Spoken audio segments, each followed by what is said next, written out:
The late legendary freestyle hip-hop hit star, Tupac Shakur, born June 16, 1971, Brooklyn, New York, U.S., died September 13, 1996, Las Vegas, Nevada, was an influential American rapper and actor who was one of the leading names in 1990s gangsta rap. With his raw talent and thoughtful lyrics, he frequently addressed social issues in his songs and became an enduring symbol of artistic expression in hip-hop culture. About his early life and career, Lassane Crooks was born to Afeni Shakur, née Alice Faye Williams, a member of the Black Panther Party, and she renamed him Tupac Amaru Shakur, after Peruvian revolutionary Tupac Amaru II, when he was a year old. He spent much of his childhood on the move with his family, which in 1986 settled in Baltimore, Maryland, where Shakur attended the elite Baltimore School for the Arts. He distinguished himself as a student, both creatively and academically, but his family relocated to Marin City, California, before he could graduate. There Shakur took to the streets, selling drugs and becoming involved in the gang culture that would one day provide material for his rap lyrics. In 1990 he joined Digital Underground, an Oakland-based rap group that had scored a Billboard Top 40 hit with the novelty single, The Humpty Dance. Shakur performed on 2 Digital Underground albums in 1991. This is an EP release in Sons of the P, before his solo debut, Tupacalypse Now, later that year. About the Tupacalypse Now, Strictly for My Niggas, and first film roles. Tupacalypse Now was a radical break from the dance party sound of Digital Underground, and its tone and content were much closer to the works of Public Enemy and West Coast gangsta rappers NWA. The lack of a clear single on the album limited its radio appeal, but it sold well, especially after U.S. Vice President Dan Quayle criticized the song Soulja's Story during the 1992 presidential campaign.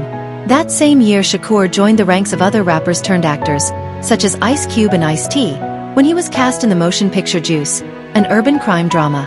The following year he appeared in Poetic Justice, opposite Janet Jackson, and he released his second album, Strictly for My Niggas. The album did not stray far from the activist lyricism of his debut, but singles such as Holler If You Hear Me and Keep Your Head Up made it much more radio-friendly. About his incarceration, Me Against the World, and All Eyes on Me. With increased fame and success came greater scrutiny of Shakur's gangsta lifestyle. A string of arrests culminated with a conviction for sexual assault in 1994. He was incarcerated when his third album, Me Against the World, was released in 1995. Shakur was paroled after serving 8 months in prison, and he signed with Suge Knight's Death Row Records for his next release. That album, All Eyes on Me, 1996, was a 2-disc paean to the thug life that Shakur embodied. It debuted at number 1 on the Billboard charts and sold more than 5 million copies within its first year of release. Quick to capitalize on his most recent success, Shakur returned to Hollywood, where he starred in Bullet, 1996, and Gridlocked, 1997. About his death. On the evening of September 7, 1996, Shakur was leaving a Las Vegas casino, where he had just attended a prize fight featuring heavyweight champion Mike Tyson, when he was shot by an unknown assailant. The incident, believed by many to be the result of an ongoing rivalry between the East Coast and West Coast rap communities, shocked the entertainment world. Shakur died 6 days later. Decades would pass without significant developments in the investigation of Shakur's murder, and 2 of the parties of interest, Crip Street gang member Orlando Anderson and East Coast rapper the Notorious B.I.G., were themselves shot and killed. In September 2023, Anderson's uncle Dwayne Davis was arrested and charged as the ringleader of the group that carried out the shooting. About his legacy. In spite of his relatively short recording career, Shakur left an enduring legacy within the hip-hop community.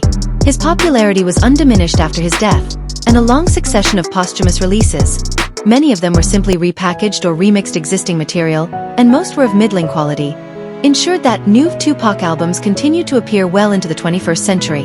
Shakur was posthumously inducted into the Rock and Roll Hall of Fame in 2017. Tupac will be remembered for generations to come. And this brings us to the end. Don't forget to subscribe. See you on the next video.